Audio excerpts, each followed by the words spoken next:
જય શ્રી કૃષ્ણ. આજે પુરુષોત્તમ માસનો 5મો દિવસ. આજની કથા સાંભળીએ.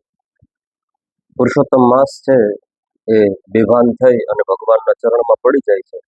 ત્યારે ગરુડજી છે એ પુરુષોત્તમ માસને હવા નાખે છે અને પુરુષોત્તમ માસને ફરીથી ભાનમાં લઈ આવે છે.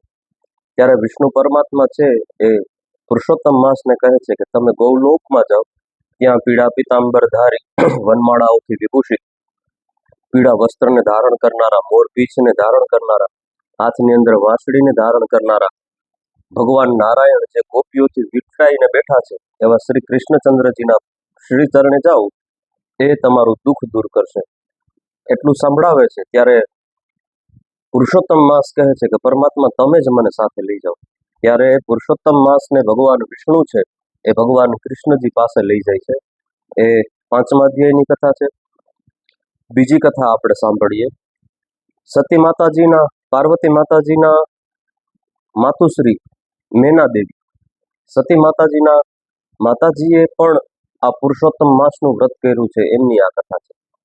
એક વખત પાર્વતીજી બેઠા હતા અને સતી છે ત્યાં આવીને પૂછે છે કે આ પુરુષોત્તમ માસની અંદર વ્રત કેવી રીતે કરવું, કારણ કે તમે મને બધા જ માસનું વ્રત કરવાનું શીખડાવ્યું છે, પણ આ પુરુષોત્તમ માસનું વ્રત કેમ થાય એ કીધું નથી.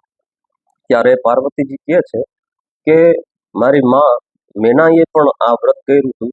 આ વ્રતમાં ગૌરી માતાજીના 5 રૂપ છે એમની સ્થાપના કરવી, જે પ્રમાણે અત્યારે બહેનો છે એ પૂજા કરે છે એવી જ રીતના ગૌરમાં એટલે કે ગૌરી માતાજીની સ્થાપના, 5 બીજા પથ્થરની અંદર દેવતાઓનું આવાહન કરી અને જો આ પુરુષોત્તમ માસની સુદ ત્રીજના દિવસે આ પૂજા કરવામાં આવે તો કોઈ પણ સ્ત્રી આ ત્રીજના દિવસે પૂજા કરે તો એમના ઘરની અંદર સુખ, શાંતિ, સંપત્તિની પ્રાપ્તિ થાય છે અને જગદંબાની અસીમ કૃપા એમના ઘરની અંદર ઉતરે છે.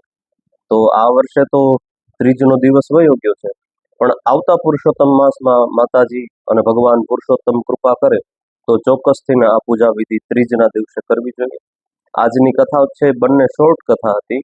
આ બંને કથાઓ અહીંયા પૂરી થઈ જાય છે. આ લિંક પણ બધાને શેર કરજો કે જેથી કરીને બધાને છે કથાનો લાભ મળે. બધાને જય શ્રી કૃષ્ણ.